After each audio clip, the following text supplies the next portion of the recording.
ቀሚስ የክብር ልብስ የሚል ነገር አውርተን ነበረ። ከዛ ቀሚስ ባላረጉ እህቶቻችን መካከል ለምን ቀሚስ የክብር ልብስ እንደተባለ የሆነ ነገር አውስተን እንሂድ። እሺ አንዳንዴ ለምን ይሄን ሐሳብ አነሳው ብትሉኝ እውነት ለመናገር ይሄን ቦታ ጠብቄ ያነሳውበት ምክንያት የሆኑ አይነት አካላቶች የሆኑ አይነት ሰዎች ይመጡና ለስራ ስለማይመቸን ነው ምናምን የሚሉት ማሳበብ ያለ አይደል? በቃ በእንደዚህ አይነት ሲቹዌሽን ውስጥ አረጋችሁት። ግን ቀሚስ ምን እንደሚወክል ላስረዳችሁ እኔ የገባኝን ያክል ማለት ነው። አደምና ሐዋ ወይ አዳምና ሔዋን በገነት ወይ በጀነት እያሉ ኃጢያት ሰርተው እርቃን ሲሆኑ ምን ሆኑ? አፈሩ አይደል? ሰው በሌለበት መካከል አፍረው ራሳቸውን ሸፈኑ። አሁን ግን እህቶቻችን አሁን ግን የሆኑ ማህበረሰቦች ሰው ባለበት በሰው ጫካ ውስጥ እርቃን እምብርት አሳይቶ መሄድ በጣም ትልቅ ነገር፣ በቦላሌ ተቆጥሮ መሄድ በጣም ትልቅ ነገር አድርገው የሚወስዱ ሰዎች አሉ አይደል?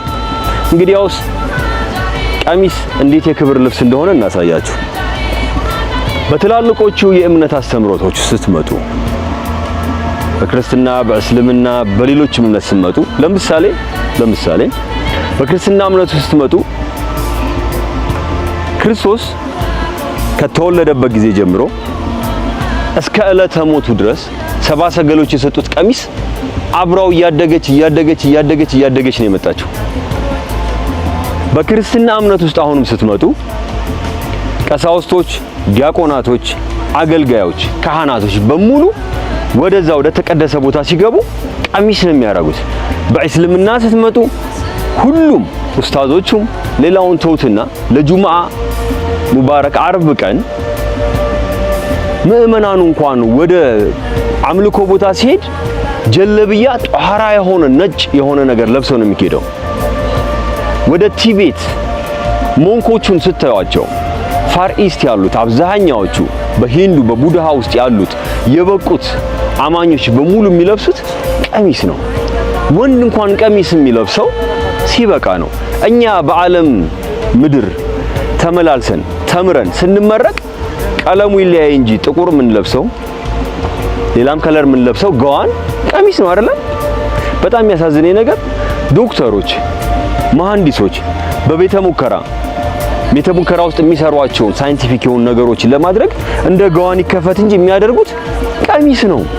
የሚያስቀይ ግን እሱ አይደለም። አንዲት የምድርን ዕውቀት ወሰድን ተብለን ዲግሪ ወይ ዲፕሎማ የምትባል ተሰጥቶን በቤታችን ውስጥ 1000 ዓመት ፎቶ እንለጥፋለን አይደል? አንድ ቀን ቀሚስ ለለበስ ነው። ምን አለ እነዛ 1000 ዓመት ቀሚስ የለበሱ ሰዎች ምን ሊሉ ነው? አንዷን የምድር ዕውቀት ከሰንበት ላይ አንስተን ወስደን ቤታችን ግድግዳ ላይ የምንለጥፋቸውን ተምረዋል፣ ዲግሪ ማስትሬት ወስደዋል የምንባለው ለአንድ ቀን የለበስናት ነው አይደል? 1000 ዓመት ቀሚስ ብንለብስ ምን ልናደርግ ነበር? ይቺ ምድር ምን እናስመስላት ነበር? ሰው ቀሚስ የክብር ልብስ ነው። ወንድ ልጅ ኢቭን ሲከብር ነው ቀሚስ የሚለብሰው አይደለም ሴት። በተሰጣችሁ ገጸ በረከት በተሰጣችሁ ፍቅርና መውደድ ስለተደረገላችሁ ደስ ሊላችሁ የሚገባው ነገር ቀሚስ ላይ ነው። ሰው ሁሌ ቀሚስን ማሰብ አለባችሁ። ይህ ነው አንዱ የዳገቱ አውሬ። በጣም እናመሰግናለን።